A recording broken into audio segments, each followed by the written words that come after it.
بسم اللہ الرحمن الرحیم۔ بیان کیا جاتا ہے کہ بنی اسرائیل میں ایک شخص تھا جس کی بیوی نہایت حسین تھی، جس پر وہ اسرائیلی فریفتہ تھا۔ چنانچہ جب اس عورت کا انتقال ہو گیا تو اس اسرائیلی کو بڑا قلق ہوا اور ایک مدت تک وہ اس عورت کی قبر پر بیٹھا روتا رہا۔ اتفاقاً حضرت عیسیٰ علیہ السلام کا ادھر سے گزر ہوا تو انہوں نے اس اسرائیلی کو پریشان حال دیکھ کر اس کا سبب معلوم کیا۔ جب اسرائیلی نے اپنا واقعہ بیان کیا تو حضرت عیسیٰ علیہ السلام نے دریافت فرمایا، کیا تو چاہتا ہے کہ میں اس کو تیرے لیے زندہ کر دوں؟ اس نے عرض کیا کہ ہاں حضور، میں یہی چاہتا ہوں۔ چنانچہ حضرت عیسیٰ علیہ السلام نے اس قبر کے مردہ کو آواز دی تو قبر سے ایک حبشی غلام جس کے ناک کے نتھوں، آنکھوں اور جسم کے دوسرے سوراخوں سے آگ کی لپٹیں اٹھ رہی تھیں، حضرت عیسیٰ علیہ السلام کو دیکھتے ہی غلام نے کلمہ پڑھا کہ لا الہ الا اللہ عیسیٰ روح اللہ۔ اسرائیلی نے یہ دیکھ کر عرض کیا، حضور مجھ سے غلطی ہو گئی، میری بیوی کی قبر تو دوسری ہے۔ یہ سن کر حضرت عیسیٰ علیہ السلام نے حبشی کو حکم دیا کہ تم اپنی قبر میں واپس ہو جاؤ۔ چنانچہ وہ مردہ ہو کر گر گیا اور اس کی قبر کو مٹی سے چھپا دیا گیا۔ پھر حضرت عیسیٰ علیہ السلام نے اس دوسری قبر کی جانب توجہ فرمائی اور حکم دیا کہ اے صاحب قبر، اللہ کے حکم سے زندہ ہو جا۔ چنانچہ قبر پھٹی اور اس سے ایک عورت سر سے گرد جھاڑتی ہوئی باہر آ گئی، جس کو دیکھ کر اسرائیلی بولا کہ یا روح اللہ، میری بیوی یہی ہے۔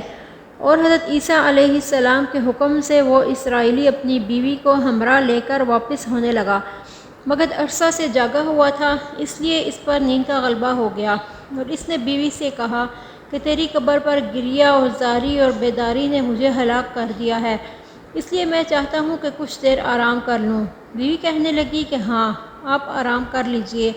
چنانچہ وہ اسرائیلی بیوی کے زانوں پر سر رکھ کر سو گیا۔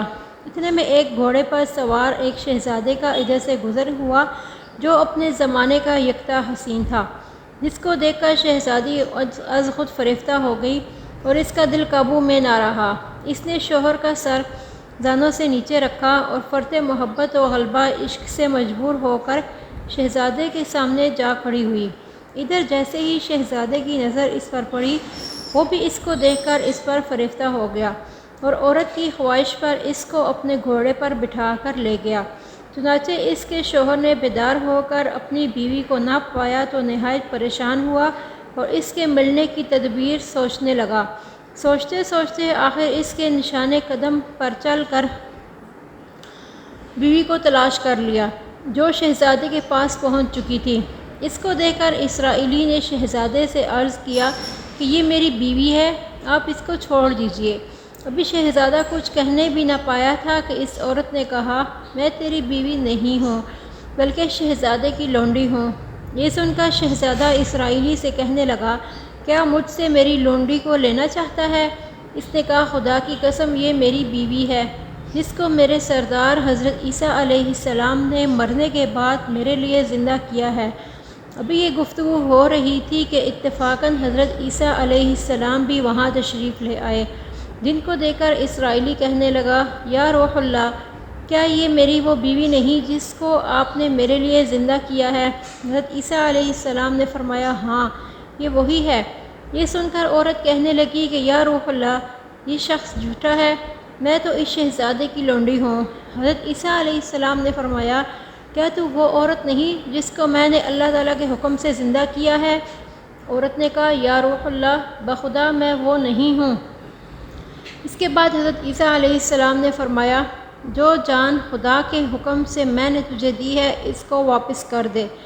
یہ سنتے ہی وہ عورت پھر مردہ ہو کر گر پڑی اور عیسیٰ علیہ السلام فرمانے لگے، جو شخص ایسے آدمی کو دیکھنا چاہے جو کافر مرا تھا اور زندہ ہو کر ایمان لایا، تو وہ اس حبشی غلام کو دیکھ لے جو پھر ایمان کی حالت میں مرا ہے، اور جو کوئی ایسے شخص کو دیکھنا چاہے جو مومن مرا تھا، پھر اللہ نے اس کو زندہ کیا اور وہ کافر ہو کے حالت کفر میں مر گیا، تو وہ اس عورت کو دیکھ لے۔ اس واقعے کو دیکھ کر اسرائیلی نے قسم کھائی کہ اب کبھی نکاح نہ کروں گا، اور میدانوں کی طرف نکل گیا جہاں اللہ تعالیٰ کی عبادت میں مصروف رہ کر اسے موت آ گئی۔ اللہ تعالیٰ اس پر رحم فرمائے۔ اس کا حاصل یہ ہوا کہ نبی اور رسول کے اقرار اور انکار کا نتیجہ اس حکایت سے ظاہر ہوتا ہے اور سبق ملتا ہے کہ کامیابی اپنے نبی کی اطاعت اور محبت سے ہی مل سکتی ہے۔ چنانچہ ہمیں بھی چاہیے کہ ہر حال میں اپنے نبی کی اطاعت کو سامنے رکھیں، دل چاہے مانے یا نہ مانے، لیکن نبی کریم صلی اللہ علیہ وسلم کے طریقوں کو لازمی اپنایا جائے۔ اللہ تعالیٰ اس واقعے سے سبق حاصل کرنے کی توفیق عطا فرمائے، آمین۔